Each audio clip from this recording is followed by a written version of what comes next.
About relationships. Law 2 delves into the complexities of trust and betrayal, particularly in the context of power. Greene cautions against placing too much trust in friends, arguing that they can easily become envious or complacent. And he even suggests that enemies in certain circumstances can be more reliable. It's a harsh truth, but one that's often borne out in history. Think of all the times close. Welcome to Witter. Who Has Time to Read? The podcast that brings deep dives for busy minds. Listen to AI hosts Jane and Dane and get ready to unpack the world's most captivating books in just a fraction of the time. Whether commuting, working out, or just squeezing in a quick break, we deliver key insights, thought-provoking themes, and takeaways you can carry into your day. Don't forget to like, subscribe, and leave a comment. Plus, use our links in the description to purchase this book. Your support helps us bring more engaging book discussions to you. Listen and follow us wherever you get your podcasts. Who has time to read? You do, with Witter. All right, welcome to Witter, where we bring you deep dives for busy minds. That's right. I'm your host, and with me as always is our resident expert. Today we're diving into a world of, well, it's kind of dark, isn't it? We're looking at power dynamics and manipulation, all thanks to The 48 Laws of Power by Robert Greene. Yeah, this one was a request from a listener who's clearly on the fast track to understanding how the world really works. And Greene doesn't hold back, does he? It's a blueprint for anyone who wants to understand the less noble aspects of influence. But let's be clear. Our goal here isn't to turn anyone into a Machiavellian mastermind. Right, we're not giving out villain starter kits here. What we're doing is unpacking these laws, kind of like dissecting them so we can understand the mechanics of power and hopefully learn how to navigate these dynamics in our own lives, whether it's at work, in relationships, or just understanding how the world around us ticks. Exactly. It's about awareness. Yeah. And self-defense. Yeah. Knowledge is power, right? For sure. All right, so let's kick things off with a concept that Greene really emphasizes. The interplay between deception and trust. Law 12, I think it's one of the most intriguing ones. It's all about using selective honesty and generosity as a weapon. Basically, using moments of genuine kindness to disarm suspicion and ultimately achieve your goals. It's a fascinating psychological tactic. Think about it. We're naturally wired to trust people who seem sincere, especially if they surprise us with an act of generosity when we least expect it.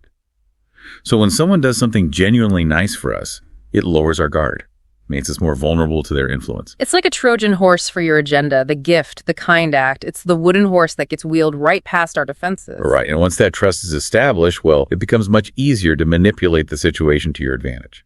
And Greene has this great example of this, the story of Count Lustig, the infamous con man, and Al Capone. Now, if you're unfamiliar, Al Capone, notorious gangster, right? Well, Lustig managed to pull off a pretty significant con on him, got away with a hefty sum of money. Bold move, Yeah. right, going up against Capone. But then, here's the twist. Lustig, instead of just vanishing, he actually goes back to Capone and returns the money. I know, right? Totally unexpected.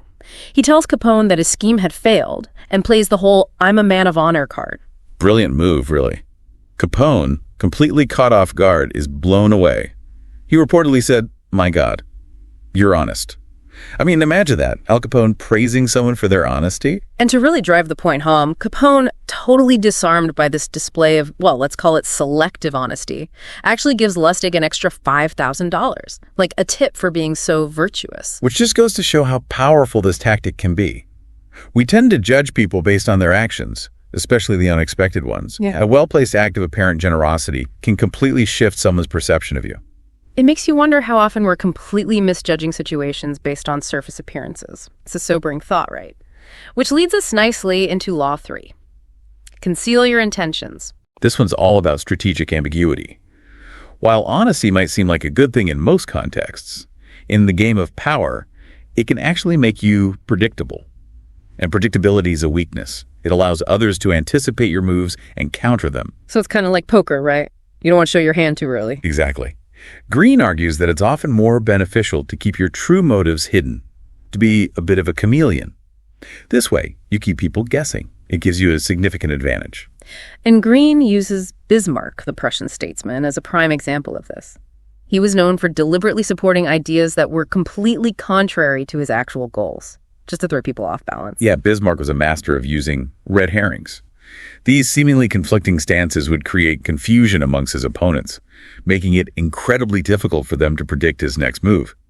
They'd be busy trying to figure out what he was really up to, while he was already 10 steps ahead playing his own game. It makes you think, right?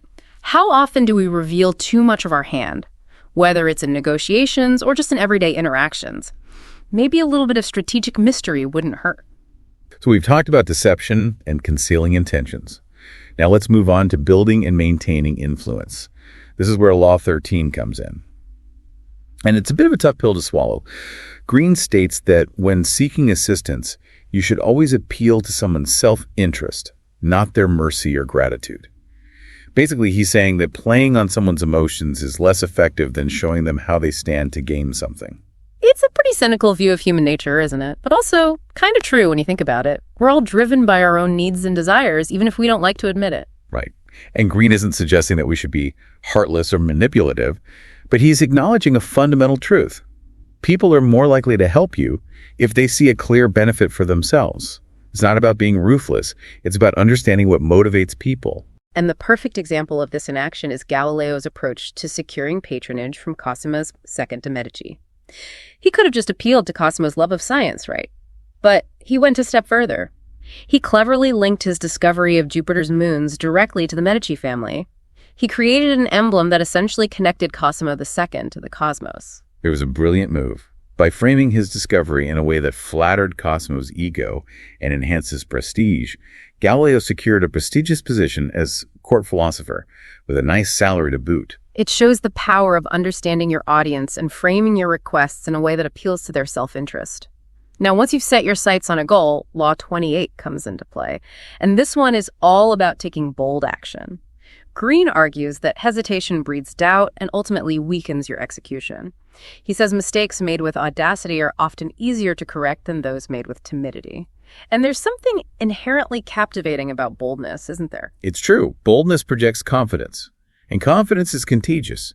People are naturally drawn to those who seem to know what they're doing and who aren't afraid to take risks. It's the fake it till you make it principle applied to power dynamics. Think of someone like Vasco Núñez de Balboa. He was an outlaw when he made the audacious proposal to cross the treacherous jungle of Panama to reach the Pacific Ocean and build an armada. I mean, talk about a risky move. Right, he was literally risking his life. But that boldness, that unwavering belief in his vision, it's what ultimately allowed him to achieve his goal. It's a powerful example of how taking that leap of faith, even when the odds are stacked against you, can sometimes be the only way to achieve something truly remarkable. Building on this theme of influence, Law 43 takes a deep dive into the hearts and minds of others. Greene argues that coercion might yield temporary compliance, but it breeds resentment. True influence, he says, is about seduction, about getting people to want what you want. And to achieve that, you need to understand their motivations, their fears, their desires. This law dives into the psychology of persuasion. It's about appealing to emotions rather than logic. It's about tailoring your message to resonate with the individual you're trying to influence. It's certainly a more subtle approach to power, but it can be incredibly effective. A historical figure who embodies this principle, albeit through rather ruthless means, is Empress Wu of China. She was known for eliminating rivals to consolidate her power.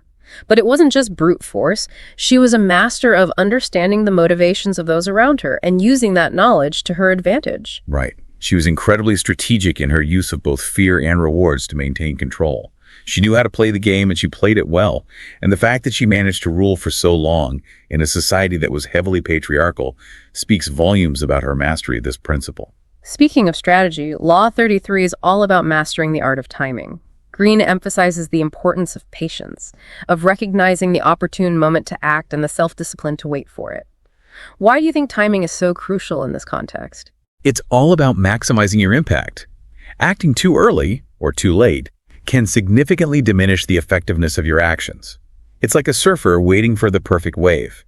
They need to read the ocean, understand the currents, and know when to paddle to catch that wave at just the right moment. So patience isn't just a virtue, it's a strategic advantage. Exactly. And it's a skill that can be cultivated. It's about developing the awareness to recognize those critical moments of opportunity and the discipline to act decisively when they arise. And then there's Law 1, which offers some counterintuitive advice. Never outshine the master. Greene argues that making those above you feel comfortably superior is essential for your own advancement. It seems almost self-sabotaging, doesn't it? Why would you deliberately downplay your talents? It's about understanding the dynamics of ego. In any hierarchy, there's always a delicate balance of power. And if you make your superiors feel threatened, even unintentionally, it can backfire spectacularly. It's not about being subservient, it's about being strategic in how you present your abilities. Colbert, the French statesman who served Louis XIV, was a master of this. He deliberately channeled resources and opportunities to the king, making sure that Louis always appeared to be the most brilliant and powerful figure in the court. Yeah, Colbert understood that his own success was inextricably linked to the king's glory. By bolstering Louis XIV's image, he was essentially bolstering his own position. It's a subtle but effective way of wielding power indirectly. Now let's talk about relationships. Law 2 delves into the complexities of trust and betrayal, particularly in the context of power. Greene cautions against placing too much trust in friends, arguing that they can easily become envious or complacent. And he even suggests that enemies in certain circumstances can be more reliable. It's a harsh truth, but one that's often borne out in history. Think of all the times close confidants have turned against their leaders, driven by ambition or a sense of betrayal. Enemies, on the other hand, have a vested interest in proving their loyalty and usefulness. They have more to gain by siding with you. Emperor Sung of China understood this well. He showered his generals with wealth and land, but he kept them at arm's length. He rewarded their loyalty, but he never truly befriended them. Why do you think he took this approach? It was a calculated move to prevent potential uprisings. Yeah. By maintaining a certain distance, he prevented any one general from becoming too powerful or influential. It was a strategy of controlled loyalty, designed to ensure stability and minimize the risk of betrayal. Finally, let's touch on the importance of reputation and attention. Law 5 emphasizes the paramount importance of guarding your reputation. It's the foundation of your power, Greene argues, and once it's tarnished, it's incredibly difficult to restore. Your reputation is essentially your brand. It's what people think of when they hear your name. And in a world where perception is often reality, a strong reputation can open doors and create opportunities. But a damaged reputation can be incredibly difficult to overcome. On the other hand, Law 6 encourages us to court attention at all cost, to avoid fading into obscurity. It seems like a contradiction, doesn't it? Protect your reputation, but also seek attention, even if it's negative. It's about finding the right balance. P.T. Barnum, the legendary showman, was a master of this. He used controversy and spectacle to generate buzz, even if it meant pushing the boundaries of good taste. He understood that any publicity is good publicity as long as people are talking about you. And then there's Law 18, which explores the double-edged sword of isolation. It can offer protection, but it can also cut you off from vital information and make you an easier target.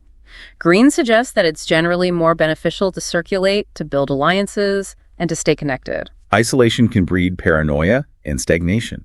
It's important to stay engaged, to build relationships, and to be aware of what's happening around you, even if it means exposing yourself to some degree of risk. Louis XIV's construction of the Palace of Versailles is a perfect example of this. It was a symbol of his power, but it also served as a way to keep the nobility close, under his watchful eye. Exactly. By bringing the nobility to Versailles, he prevented them from forming their own power bases in their distant estates. It was a clever way to consolidate his control and minimize the risk of rebellion. So as we wrap up this deep dive into the 48 laws of power, it's worth reflecting on how these principles play out in our own lives. Have you ever witnessed selective honesty being used to manipulate a situation, or seen someone expertly appeal to another person's self-interest to get what they want? These laws aren't just abstract concepts. They're reflections of human behavior, of the often unspoken rules that govern how we interact with each other. And understanding these dynamics can be incredibly empowering. It allows us to navigate the complexities of power with greater awareness and skill. Whether you choose to use these laws to your advantage or simply to protect yourself from those who might use them against you, the knowledge itself is invaluable, and it's a journey of ongoing exploration. So keep those eyes open. The game is always on. Thanks for joining us on another deep dive. Until next time. Stay curious and stay sharp.